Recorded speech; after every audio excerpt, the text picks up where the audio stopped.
Bismillahirrahmanirrahim. I am your physics teacher Shazia from Government Degree College F Block Rawalpindi. Today is the 25th lecture of week 5.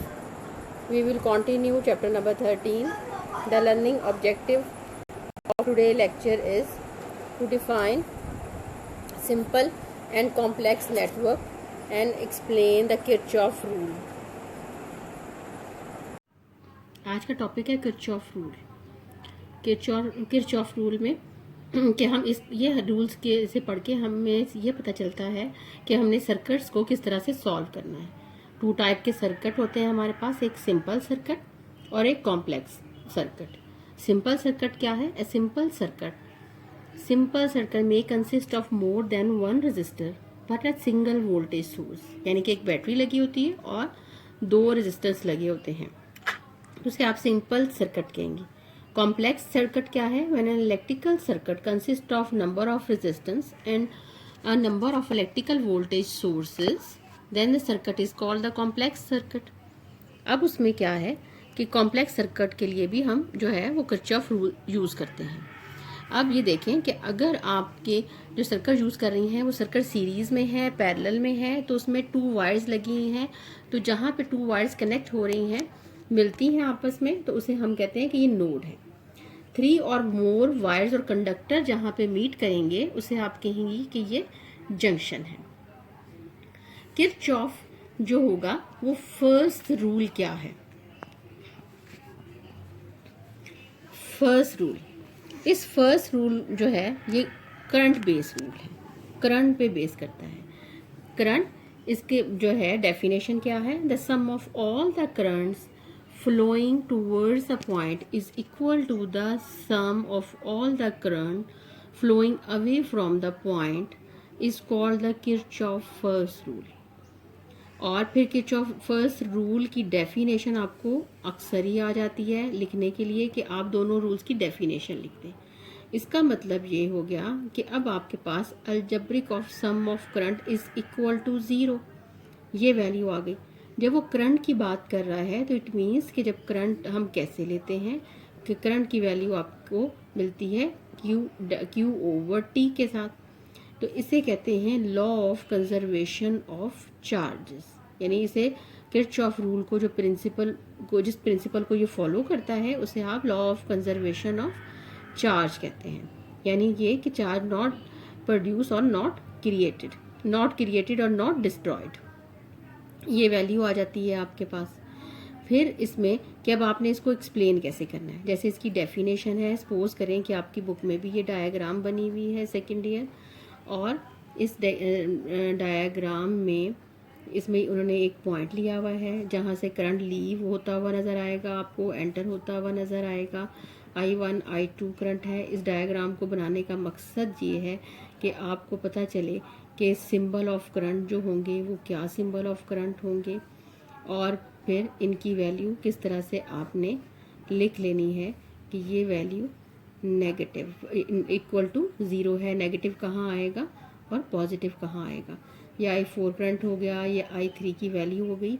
जो point हम ले रहे हैं, ये point हमने पढ़ा क्या था? Sum of all the current flowing towards the point, ये flowing towards the point, flowing towards the point, इसको लिख लेते हैं I1 प्लस I2।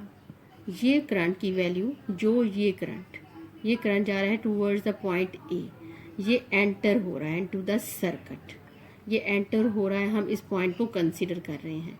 इन दोनों करंट्स को हम पॉजिटिव लेंगे। सपोज करें मैं यहाँ कोई और भी करंट बना लेती हूँ, यहाँ कोई और करंट आ जाता है, तो तब भी ये करंट जो होंगे, ये जितने भी करंट की वैल्यूज़ होंगी सब की सब पॉजिटिव वैल्यूज़ होंगी। फिर ये पॉइंट, यहाँ से ये करंट लीव हो रहा है, ये करंट लीव हो रहा है, इट मीन इसके साथ वैल्यू आ जाएगी I3 नेगेटिव, इसके साथ नेगेटिव वैल्यू आ गई I4। Sum of current is equal to 0, ये आपके पास डेफिनेशन थी, sum of current equal to 0, ये sum of current equal to 0, आप ये इसको लिख देंगी। फिर इस इक्वेशन को कैसे बैलेंस करेंगे? Plus I2 is equal to I3 plus I4। It means कि अगर इसमें अगर आप न्यूमेरिकल वैल्यू ले लें, तो अगर न्यूमेरिकल वैल्यू यहाँ 5 है, then should be equal to 5। दोनों वैल्यूज जो होंगी वो सेम होंगी। ये आपके पास हो गया Kirchhoff first rule. Kirchhoff first rule हो गया। फिर हमने पढ़ना है कि किरचॉफ सेकंड रूल क्या है। और किरचॉफ सेकंड रूल जब अगर आपको अच्छे तरीके से समझ आ जाता है सेकंड ईयर, तो उसमें क्या है कि आप बहुत अच्छे तरीके से न्यूमेरिकल सॉल्व कर सकती हैं। फिर ये किरचॉफ रूल आपको लिखने के लिए भी आ जाता है। तो किरचॉफ सेकंड रूल क्या होगा?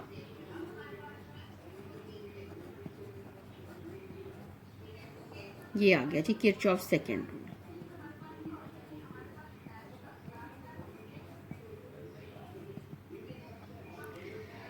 सेकंड रूल हो गया। अब किरचॉफ सेकंड रूल जो है इसे क्या कहते हैं? इसे कहते हैं कि ये लूप रूल है।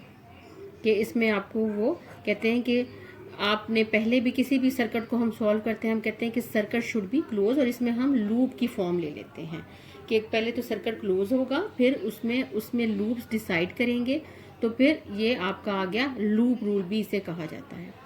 फिर इसे और क्या कहते हैं? किरचॉफ वोल्टेज, ये KVL इसको कहते हैं। ठीक है, ये तीन नाम इसको दिए हुए हैं। सेकंड रूल है, लूप रूल है, और KVL with respect to the voltage इसको ये नाम दिया हुआ है।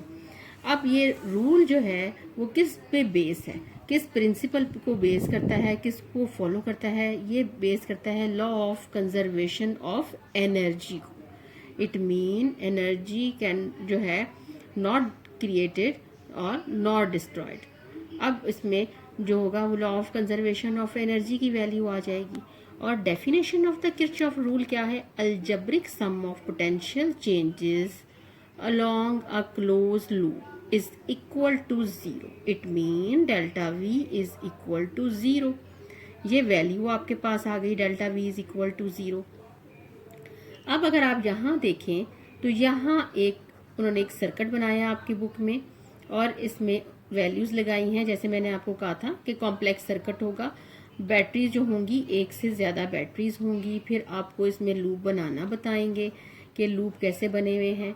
ये E1 बैटरी है, ये E2 बैटरी है, और फिर जो आपके पास यहाँ पे एक रेजिस्टेंस हो गया। इस रेजिस्टेंस की वैल्यू आप लगा लें R1 की वैल्यू, R2 की वैल्यू। पहले आप इक्वेशन लिखना सीखती हैं और फिर देखती हैं कि ये जो R1 R2 की वैल्यू है इसकी न्यूमेरिकल वैल्यू क्या है, E1 और E2 की न्यूमेरिकल वैल्यू क्या है। सबसे पहले हमारे पास जो नई चीज़ है वो E1 एंड E2। आपने देखना है कि E1 की वैल्यू बड़ी है या E2 की वैल्यू। जिस बैटरी की वैल्यू जो है वो बड़ी है वही डायरेक्शन ऑफ द करंट का रिस्पॉन्सिबल होगा। इट मीन E1 की वैल्यू बड़ी है, आप डायरेक्शन ऑफ करंट के रिस्पॉन्सिबल ये आपने लगा दिया। इट मीन कि करंट इस डायरेक्शन में मूव कर रहा है।